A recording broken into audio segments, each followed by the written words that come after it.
অস্ট্রেলিয়ার মাটিতে ইতিহাস গড়ার পর সিরিজ জয়ের স্বপ্ন দেখছিল বাংলাদেশ, কিন্তু ম্যাকাইয়ে দ্বিতীয় টেস্টের শুরুতেই যেন সব হিসাব উল্টে দিল অস্ট্রেলিয়ার পেস আক্রমণ।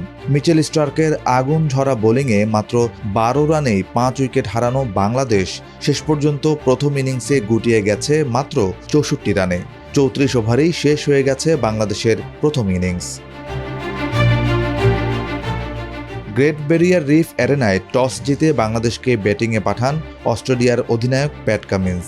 প্রথম বলেই সাদমান ইসলামকে ফিরিয়ে দিয়ে শুরুটা করেন মিচেল স্টার্ক। এরপর তানজিদ হাসান ও নাজমুল হোসেন শান্তকেও ফেরান এই বাঁ-হাতি পেসার। মাত্র ৯ রানের মধ্যে ৩ উইকেট হারিয়ে চাপে পড়ে যায় বাংলাদেশ। স্টার্কের তাণ্ডব থামেনি সেখানেই। মমিনুল হক ও লিটন দাসকেও ফিরিয়ে মাত্র ৪ ওভারের মধ্যেই পূর্ণ করেন ৫ উইকেট। ফলে বাংলাদেশের স্কোর দাঁড়ায় ১২ রানে ৫ উইকেট। প্রথম ইনিংসেই বড় বিপর্যয়ের সংখ্যা তখন স্পষ্ট। এরপর কিছুটা প্রতিরোধ গড়ার চেষ্টা করেন মুশফিকুর রহিম ও মেহেদী হাসান মিরাজ।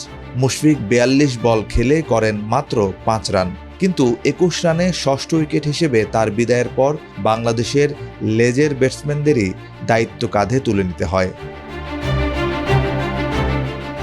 শেষ দিকে অবশ্য অসম্ভব এক লড়াই দেখান শরীফুল ইসলাম ও তাইজুল ইসলাম। নবম উইকেটের পর দুজন মিলে যোগ করেন ২৫ রান, যা বাংলাদেশের ইনিংসের সর্বোচ্চ জুটি।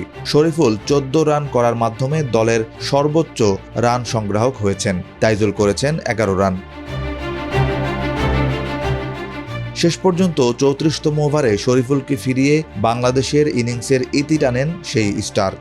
১০ ওভারে ৬টি মেডেন সহ মাত্র ১২ রান দিয়ে ৬ উইকেট নিয়েছেন তিনি। প্যাট কামিন্স পেয়েছেন ৩ উইকেট, আর জশ হ্যাজেলউডের শিকার মাত্র একটি।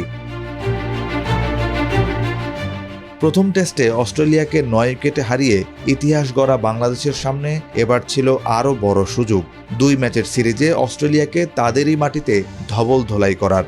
১৮৮৭ সালের পর নিজেদের মাটিতে ২ ম্যাচের কোনো টেস্ট সিরিজে অস্ট্রেলিয়া আর কখনো ধবল ধোলাই হয়নি। কিন্তু দ্বিতীয় টেস্টের প্রথম ইনিংসের এই ব্যাটিং সেই স্বপ্নকে কঠিন পরীক্ষার মুখে ফেলে দিয়েছে ইতিমধ্যেই।